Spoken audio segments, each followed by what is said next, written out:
All right, let's jump right in. Welcome to this explainer. I'm absolutely thrilled to have you here today. If you're someone who is completely fascinated by optimizing your focus, mastering your mind, and really getting into the deep structural blueprints of human vitality, well, you are in for a serious treat. Today we're going entirely inward. We are going to demystify a profoundly brilliant ancient Taoist text, the太上老君内丹经. That translates to the internal alchemy scripture of the Supreme Lord Lao.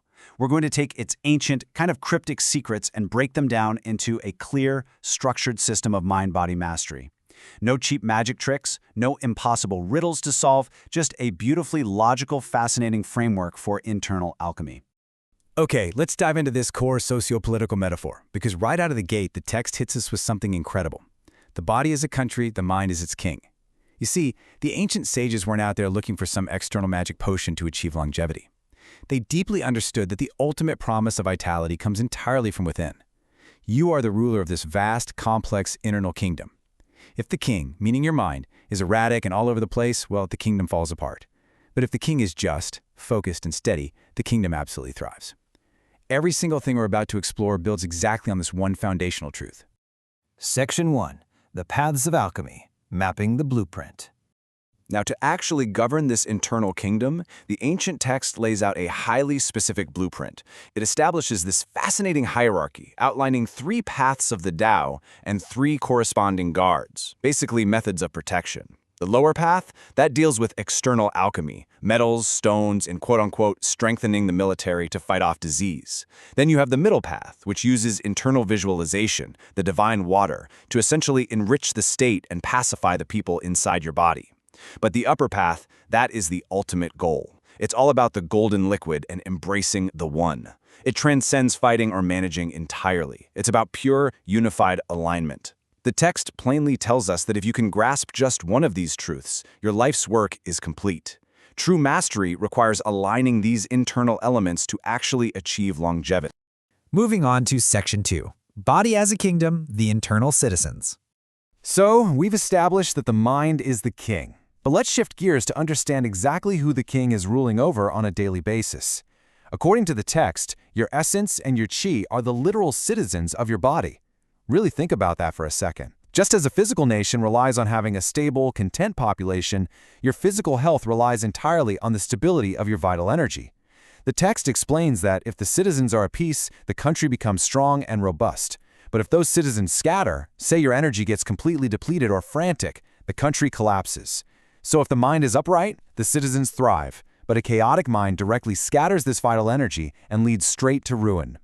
And this brilliantly illustrates the exact physiological sequence of how it all works. It's a perfect cause and effect map for wellness. Watch how this cascades. You manage your breath and energy, your qi, which then settles and protects your foundational bodily essence. That essence then acts as the direct fuel to nourish your spirit, your consciousness. And because your spirit is so well fed and comfortable, it doesn't want to leave. It stays right there within the physical form. When the spirit stays firmly rooted, the physical body remains long-lasting and incredibly healthy. It's just a remarkably elegant, logical chain of vitality.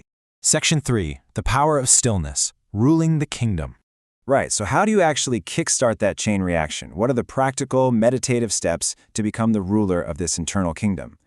The answer lies in a profound, almost radical sense of stillness. Now, the ancient masters advise retreating to a quiet mountain cave to practice, but practically speaking, the goal is psychological. Inner scenery does not exit, outer scenery does not enter. Think of this as the ultimate ancient version of a strict digital detox. You are creating an absolutely impenetrable barrier. You're not letting your internal energy leak out through unnecessary chatter or anxiety, and you definitely aren't letting external drama, noise, or modern distractions penetrate your mind. When the inside and outside are completely quiet, the text says the spirit stabilizes and the vital energy naturally descends. Now this is where the text gets incredibly challenging, but also so fascinating. To maintain that impenetrable barrier, you have to adopt radical neutrality. The text says no deep love, no deep hate. If you feel bias, correct it immediately. It demands absolute neutrality, which essentially means stepping completely off that emotional roller coaster we're all so used to riding every single day. Extreme emotions, yes, even the supposedly good ones, are viewed as these turbulent waves that just rock the boat of your inner kingdom. By keeping your mind perfectly unbothered, perfectly neutral, you keep your internal furnace burning steadily without any crazy flare-ups or total burnout. And the text takes this neutrality right into everyday life. Whether you happen to be rich or poor, following the Tao means removing these massive external stressors.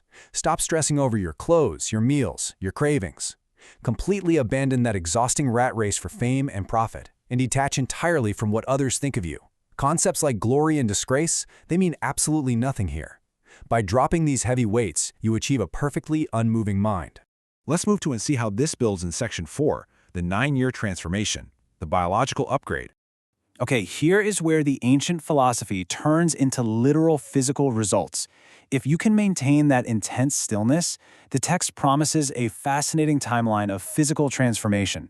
And interestingly, before the famous 9-year timeline even begins, there is a pre-transformation cycle that kicks off the very moment you truly consolidate your focus. It acts as the ultimate biological upgrade. Your stabilized energy, your qi, begins to literally transform your physical substance. So, qi transforms into enriched blood. That blood then refines into potent essence, and that essence sinks deep into your bones to become marrow. Literally, just by holding your focus, you trigger this profound internal chain reaction. And then the actual calendar begins. You can go ahead and forget those modern 30-day life hack challenges. The ancient text views longevity as a very slow, highly deliberative accumulation of vitality. Let's walk through it. In year 1, your overall energy, your qi, increases. Year 2, your core essence deepens. By year 3, your pulses and energetic meridians are fortified. Year 4 brings the revitalization of your actual flesh and muscles. And by year 5, your very bone marrow is replenished. It is a highly systematic, step-by-step bodily renewal, and the momentum just keeps building from there. Year 6 strengthens the tendons. Year 7 restores the hair. Year 8 solidifies the skeletal structure itself. And then we arrive at the absolute crescendo in year 9, transforming form and spirit. The text promises that by this 9th year of unbroken, unified practice, you supposedly achieve a complete, fundamental transformation of both your physical vehicle and your eternal consciousness. The result of this full 9-year transformation, it's genuinely astonishing. The text claims that a staggering 36,000 light spirits will permanently take up residence in your transformed body. They won't scatter, they stay locked in. And with these thousands of radiant energies inside, the body becomes totally impervious. It's no longer affected by extreme cold or scorching heat, and it can't be harmed by weapons. You become, in the eyes of this ancient text, a true immortal. Section 5. The Divine Within, the Ultimate Revelation.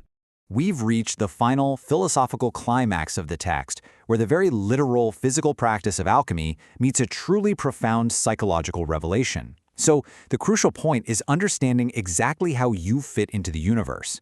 The text decodes this beautiful, almost Russian doll progression of existence. Check this out. Within destiny is form. Within form is essence. Within essence is qi. Within qi is spirit. And finally, sitting right there at the center, within spirit, is the natural Tao itself. Each layer of reality is nested perfectly inside the other, leading straight to the ultimate truth of the universe, which is buried at the very center of your own consciousness. Which brings us to this incredibly direct, provocative question from the text. Why look outward? It totally challenges that deeply ingrained human instinct we all have, the instinct to constantly search for external saviors, external validation, or magical solutions hiding somewhere off in the distance. The text insists that looking outside of yourself is a complete waste of your energy. It all comes down to these final directives. The key to the gate of longevity is simply to wash your mind and correct your actions. Cleanse your sensory inputs, what they call the 6 roots. Push all those demonic distractions of the external world far, far away. You see, the esoteric metaphors of dragons, tigers, and golden liquids, they all point to one brilliantly simple truth. Cleaning up your mental state is the true magic here. Once you actually do that, you realize the ultimate secret. The explainer concludes with this ultimate, empowering twist. The text literally says, "You yourself are the 3 pures. Why look up to worship? You yourself are Lord Lao. Why search outside?" The highest, most supreme deities in the entire Taoist pantheon are not external gods sitting up on some clouds. They're the perfected, perfectly quiet states of your own mind. They are you. So, as we wrap up today, I want to leave you with this to ponder. If your mind is the king and your body is a country, what hidden kingdoms and what massive divine potential might just be waiting quietly inside you right now? Thank you so much for exploring this with us. Focus inward, and we'll catch you next time.